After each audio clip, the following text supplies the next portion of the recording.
warahmatullahi wabarakatuh. Oke teman-teman, sahabat Villa, sore ini kita akan kembali lagi di episode Blusukan Ramadan, biasa disebut buram. Nah, sore ini kita mau kemana ya? Kali ini aku ditemenin sama rekan aku ya. Jadi kita berdua. Di episode terakhir kita berdua guys. Oke, yuk ikutin kita berdua. Ayo.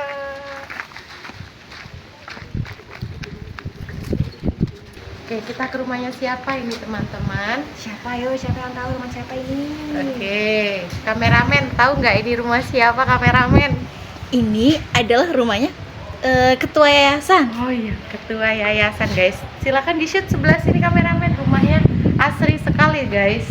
Yuk kameramen kita masuk.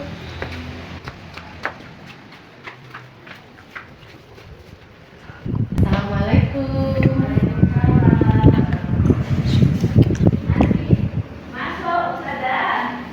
Masya Allah, teman-teman, di sini ternyata dapurnya ya. Oke, keseruan di dapur akan ditemani oleh rekan saya, Mbak Fahriza.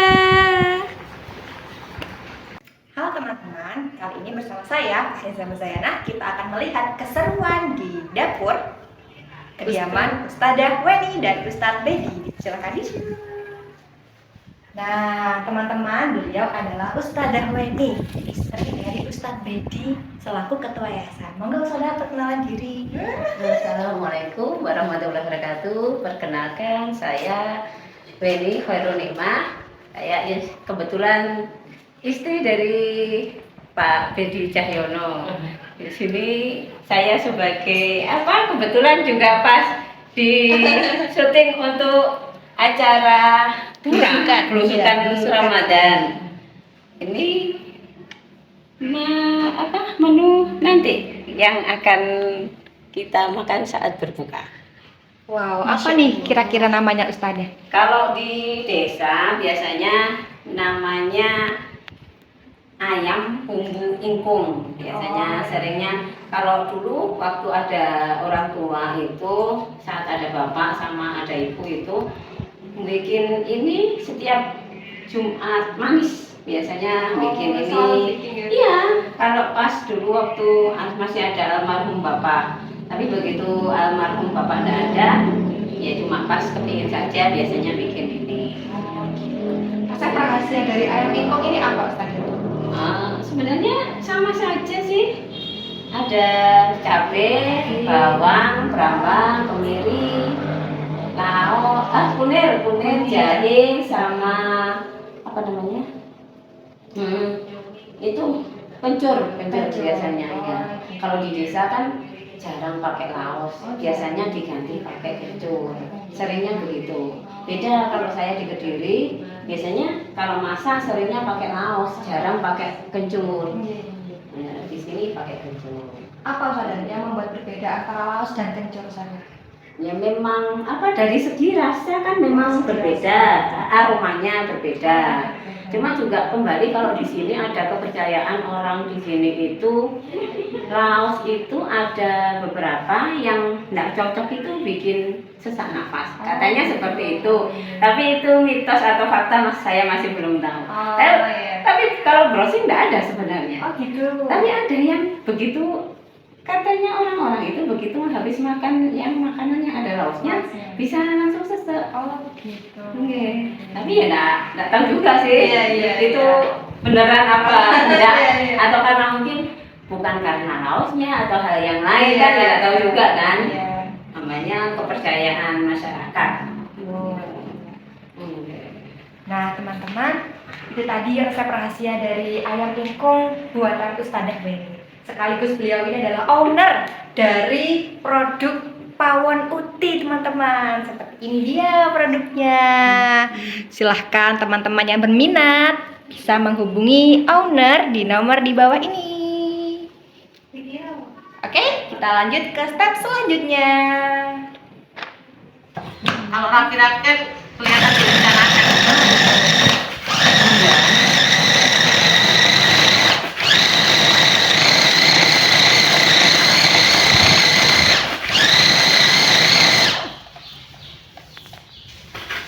guys, ini Ustazah Weni membuat gohyong.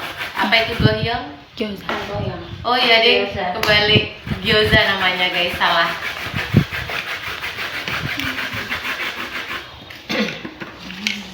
Nah, kita lihat. Ini tepung tapioka.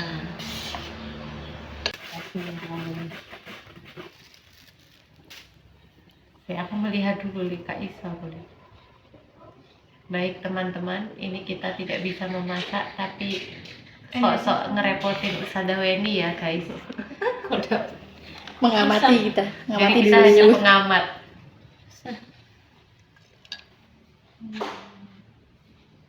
Oh, ini harus ini kayaknya dua ini kulitnya tebel, ketebelan susah kadang ngambil. Nah kalau biasa Kayaknya kalau aku gini yang membuat itu langsung hancur. di penggorengan nanti dikasih minyak, apa namanya? Dikukus. Bukan. kasih minyak sama air, dikepiuri air sama minyak. Jadi nanti bawahnya itu kayak digoreng gitu loh, ada kalau gyoza seperti itu. Bedanya kalau dimsum, ya karena saya kan suka makanan. Jadi penasaran, sukanya bukanya YouTube ya makanan aja. Saya Saya bantu pintar ini ya. masak. Kalau saya kan menikmati. Tahu makan, tahu Apalah aku ini ya. Tadi yang pertama bobel kulitnya. Oh, gitu. Bisa nggak? Ini sudah Vira mencoba juga ini. Aku hanya memilah-milah kulitnya saja ya nyoba teman-teman. diisi usaha. Ayo, Pak. Ayo, Kan Tadi. Ayo Ustazah Wali, mari guys, ketua panitia kita akan mencoba. Baik, baik, baik. Nanti kalau nggak jadi berarti Ustazah Wali. Tanggung jawab. Oh, ini ya. Lihat. Nah. Segini tais ini. Kelihatan ya. Nggak pernah masak. Ah, itu enggak apa-apa, saja. Iya, apa miru-mirunya? Gimana nih miru-mirunya? Masya Allah. Jangan diketawai ya guys ya. Robek guys. Ya. Karena tidak bisa masak ini. Syahdunya suara parutan. Gini ta, Mbak ini ya. Oh, sip. Masya Allah. Masya Allah. Panitia berhasil. Berhasil. Takjil kita pakai gyoza premium guys, ya nggak sih? Sok-sok Chinese food gitu.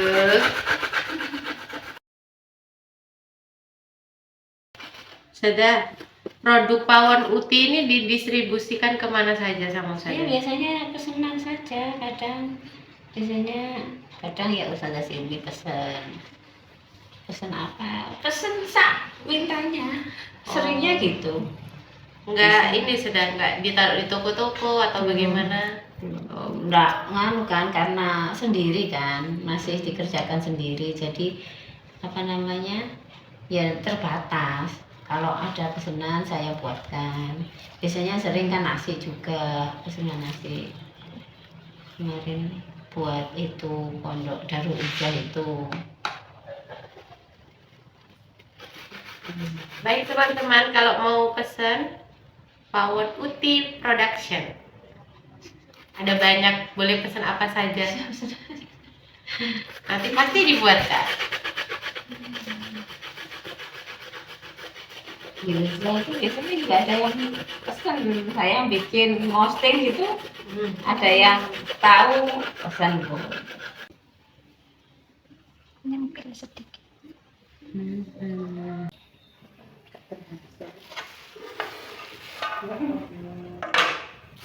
Selesai. Aku nggak suka. Aku bisa sih masak sedikit-sedikit. Masak mie. Ya sekarang loh di YouTube banyak dah resep itu loh, ada semua. Pengen apa itu? Saya ya karena ingin itu ya udah deh. Tapi saya tuh sebenarnya nggak sih, dia buka ini, nggak suka makan hasil masakan saya sendiri tuh nggak suka. Nggak tahu kenapa. Ya kan apa jenengan nggak suka hasil masakan, nanti siapa tahu anak-anaknya suka kan. Karena makanan yang pertama di anak-anak kan otomatis kan masakan ibunya.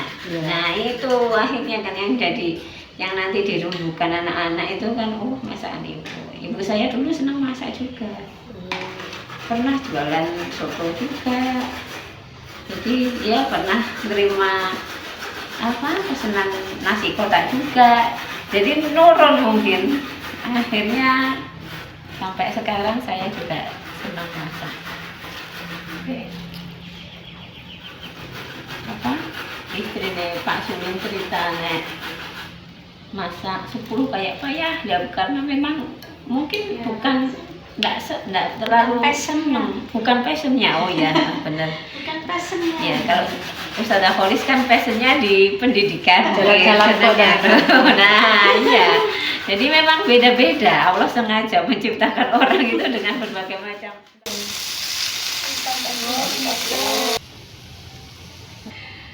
Wah.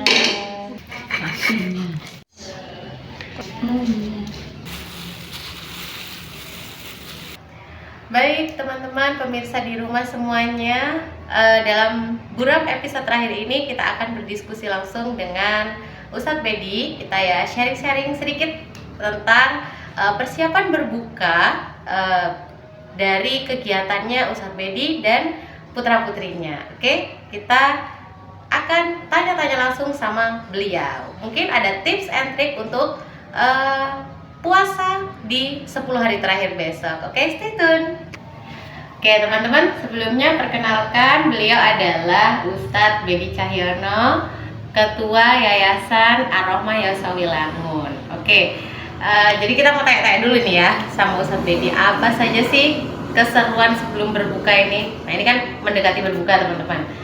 Ustadz, biasanya nih kalau hari-hari kan Ustadz itu ya seperti pada umumnya pagi bekerja, terus sore pulang ke rumah gitu ya Ustadz. Nah kira-kira kalau bulan Ramadan seperti ini apa ada kegiatan yang berbeda gitu Ustadz? Iya, alhamdulillah untuk Ramadan tahun ini justru separuhnya kami buka puasa di luar di sana. Masya Allah. Jadi ketika ada kesempatan bisa buka di rumah itu luar biasa.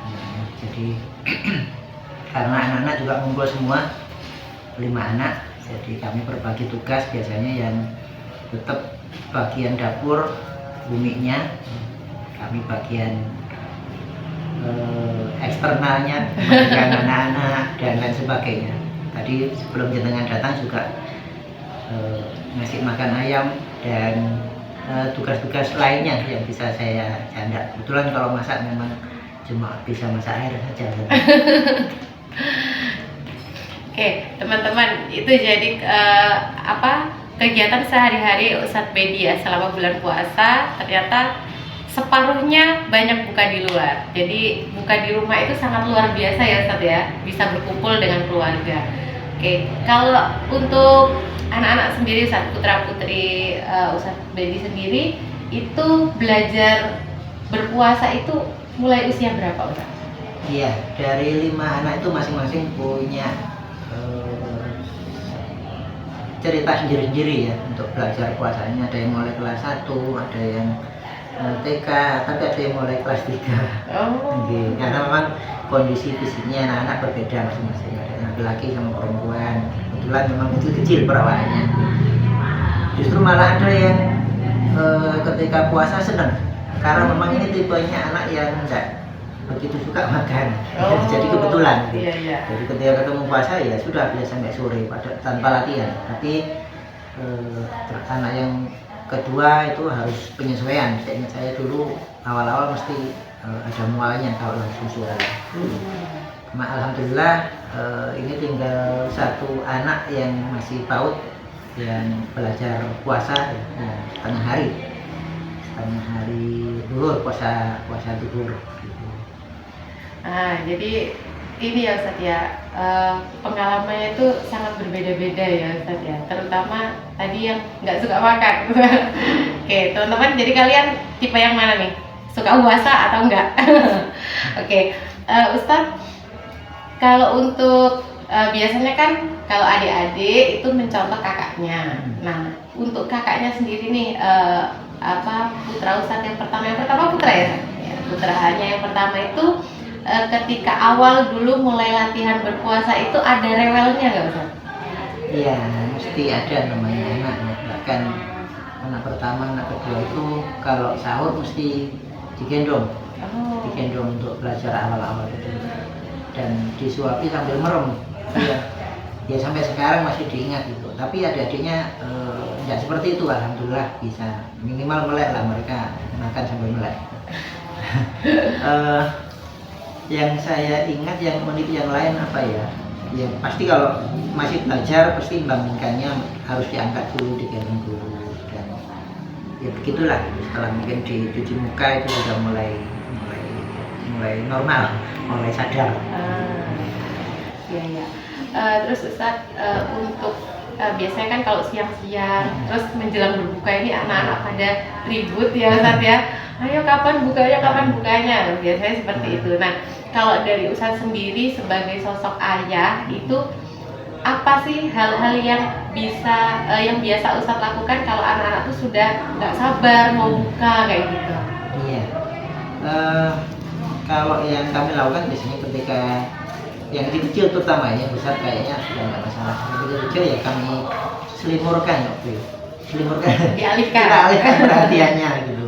Kadang kita ajak main keluar, atau kalau yang SD itu ya tadi itu aktivitas sore diajak ngasih makan ayam, itu dia senang karena memang senang pelihara ya, termasuk dia punya peliharaan ikan. Kalau yang kecil ya kalau pas tidur gini ya aman, alhamdulillah. Ini agak telat ini bangunnya. Jadi banyak aktivitas sebelum berbuka ya Ustadz, tadi seperti ngasih makan ayam teman-teman, terus ada bonding tersendiri dari Ustadz kepada anak-anaknya begitu.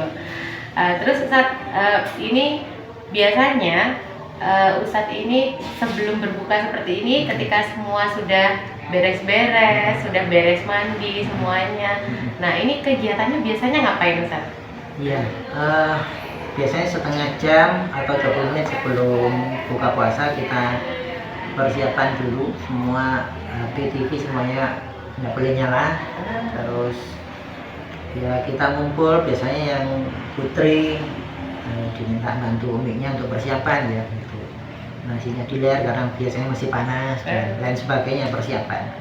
Tapi setelah menjelang mendekat maghrib kita doa bareng, terus setelah maghrib baru kita sholat, makan, dan tilawah. Kita ngaji barengnya setelah maghrib sampai isya. Ini Ustadz, hari ini kan kita masuk ke hari Ramadan ke-20. Nah, setelah besok sudah mulai masuk ke 10 hari terakhir. Nah, biasanya apa ibadah-ibadah atau mungkin ada tips-tips dari Ustadz untuk 10 hari terakhir untuk pemirsa-pemirsa yang ada di rumah? Ya,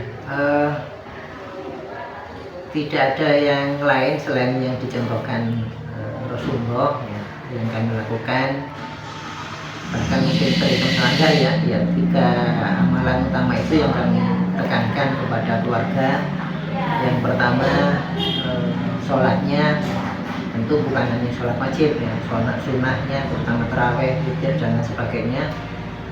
Yang kedua, kita berinteraksi dengan Quran ya, kita tilawah, kita lisan bareng, dan intinya mengaji lah. Terus yang ketiga, sedekah. Bagaimana di 10 hari terakhir ini kita maksimalkan kebiasaan Rasulullah yang luar biasa di bulan Ramadan, yaitu sedekah. Kebetulan kami juga diamanai untuk mengumpulkan zakat, infak, dan sedekah. Jadi ya sekalian saja kita bareng-bareng.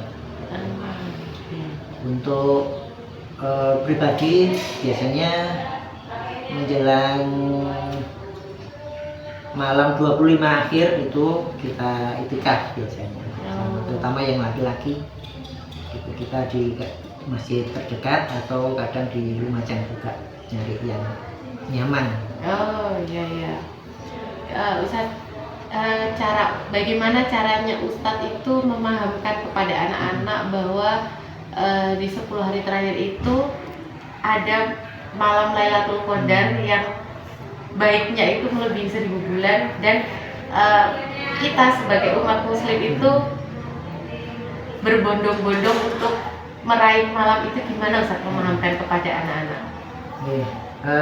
Alhamdulillah untuk pemahaman anak-anak tidak terlalu susah nih, karena anak-anak sudah sekolah di SDIT, sekolah dan terutama yang besar mondok, jadi pemahaman tentang Lailatul Qadar, tentang keutamaan 10 hari terakhir di bulan Ramadan itu mereka sudah lebih banyak tahu.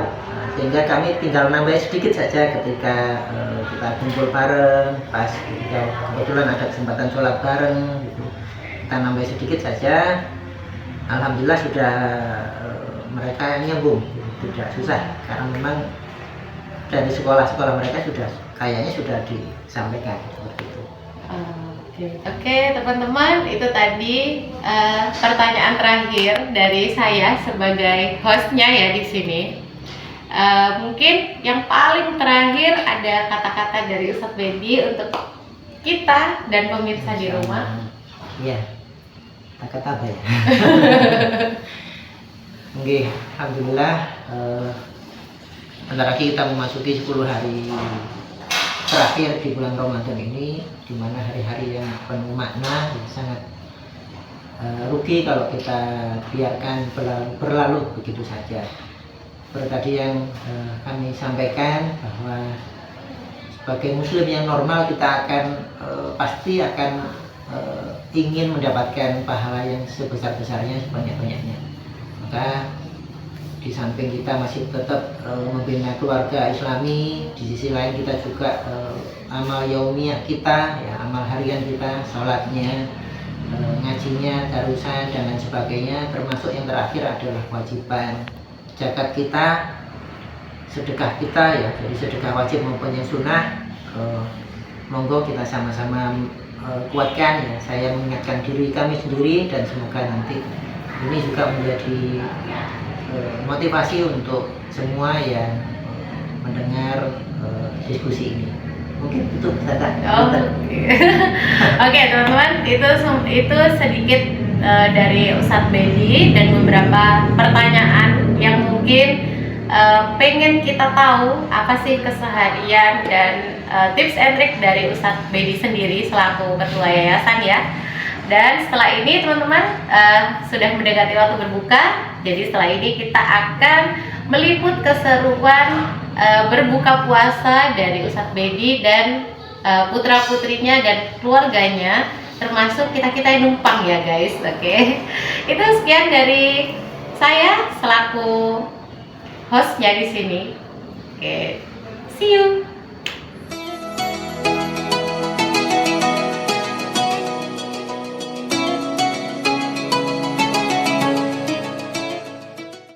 Baiklah pemirsa Yayasan Aroma Channel, kali ini kita akan memasuki sesi makan bersama dengan keluarga Ustadz Bedi dan Ustadzah Bedi. Bagaimana keseruannya? Ayo kita lihat bersama-sama.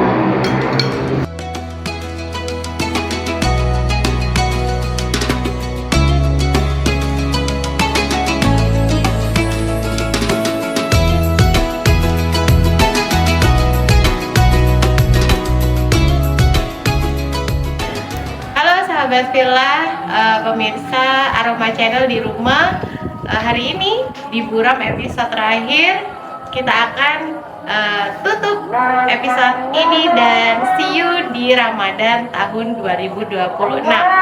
Oke, untuk yang terakhir kita akan dengarkan sedikit pesan dan kesan dari tuan rumah kita kali ini, Ustadz Bedi dan Ustadzah Weni. Silakan. Iya, terima kasih atas kehadirannya. Kami mohon maaf mungkin sambutannya kurang istimewa. Kami cuma berharap kita bisa ketemu kembali dengan Ramadan tahun depan. Semoga puasa kita semuanya di Ramadan ini diterima ibadah kita lancar hingga nanti akhir Ramadan. Sekali lagi terima kasih, mohon maaf dari kami dan keluarga mungkin ada yang kurang berkenan. Terima kasih. Oke guys, see you in the next Ramadan dan stay tune tetap bersama kita. Wassalamualaikum warahmatullahi wabarakatuh.